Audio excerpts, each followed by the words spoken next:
Happy Tuesday, second graders. This is my Tuesday song. And now it's over. I'll come up with better lyrics. Maybe. All right. I looked through the Knock Knock joke book, and I think I found some better ones. And hopefully someone out there will be able to say the who's there part to make it a little more interesting. And then we'll get to chocolate fever. Okay. Knock, knock. Who's there? Aaron. Aaron who? The air in here is kind of stuffy. Open the door. Ha ha ha ha! So the person who says who's there doesn't have to say it so loudly. Okay. Here's the next one. Knock, knock. Who's there? Ben. Ben who? Been away for a while, but I'm back now. We'll do one more. Knock, knock. Who's there? Kay. Kay who? Is it okay if I tell another knock, knock joke? No. Yeah, I agree. No, not if they're that bad. All right, my dears. Chapter 9, Hijacked. So, as you might remember, Henry got into a truck with a truck driver named Mac, which you should not do ever if you don't know the person. But in this work of fiction, not real, he got into the truck and he learned a very important lesson with Mac's help about how he should think about his mom and dad and the people who love him instead of just what's going on with him and his chocolate fever. So today, Chapter 9, Hijacked. Hijacked. Exciting. Mac doused the cab lights and reached for the switch that would start the diesel engine. But at that very moment, a loud voice from the darkness outside of the truck called, "Reach for the sky! Don't make a move! Hands up! We got you covered!" Mac froze at the wheel. Henry's heart leaped up into his throat, ricocheted around, and settled back down into his chest again. How do you think Henry's feeling? The author didn't tell us. Can you infer it?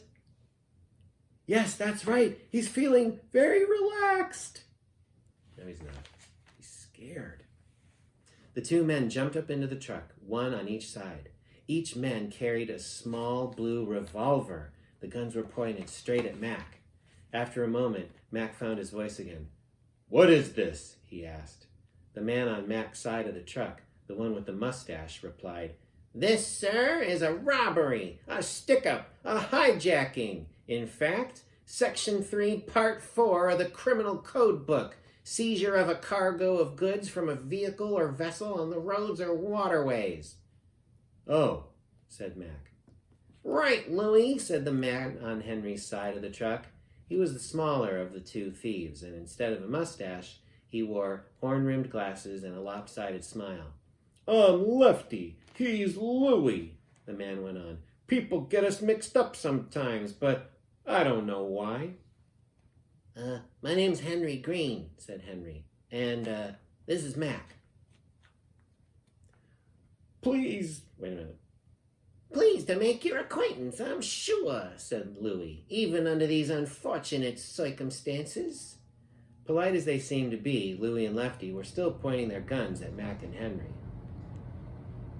"You sure you want to do this?" Mac asked slowly. He seemed to be puzzled by the hijackers. "I think you're going to get in a whole lot of trouble."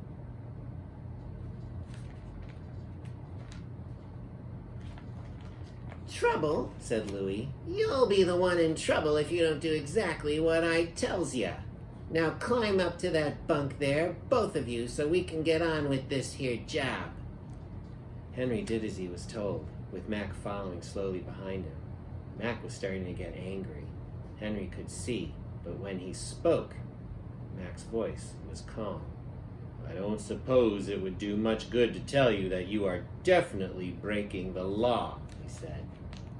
Louis laughed. "Breaking the law? Mister, we are fracturing it." And with that, Lefty jumped into the driver's seat. Louis took his place beside him, and the truck began to roll. Mac still had something on his mind, and above the roar of the motor, he called down to the pair of thieves.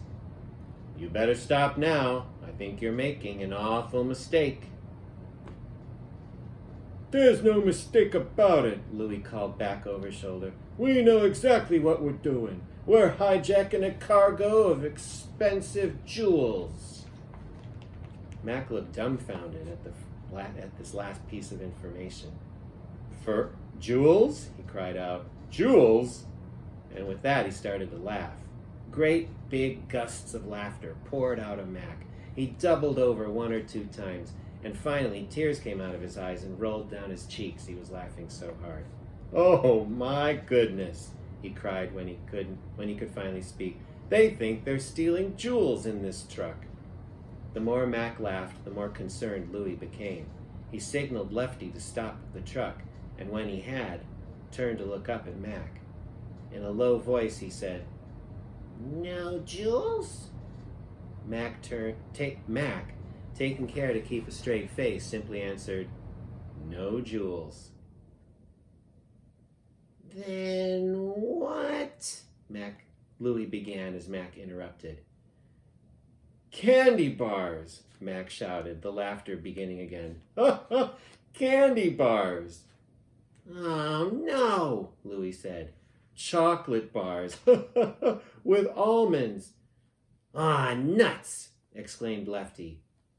"And some without almonds." "What are we going to do with a load of chocolate bars, genius?" Lefty demanded of Louis. "And some with crunch and some with caramel." "Chocolate bars? I can't believe it," Louis mumbled. You said this would be like taking candy from a baby," Lefty said in an angry way. "But not really candy, chocolate bars."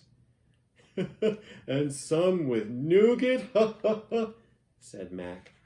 As Mac continued his roll call of the various kinds of candy the truck carried, the 2 thieves sat silently in the front seat, staring at each other. It was plain that they were amazed. After a while, Lefty spoke. "What do we do now?" he asked Louis. "I don't know," Louis replied, "but I'll think of something. Meanwhile, let's get this truck to our hideout."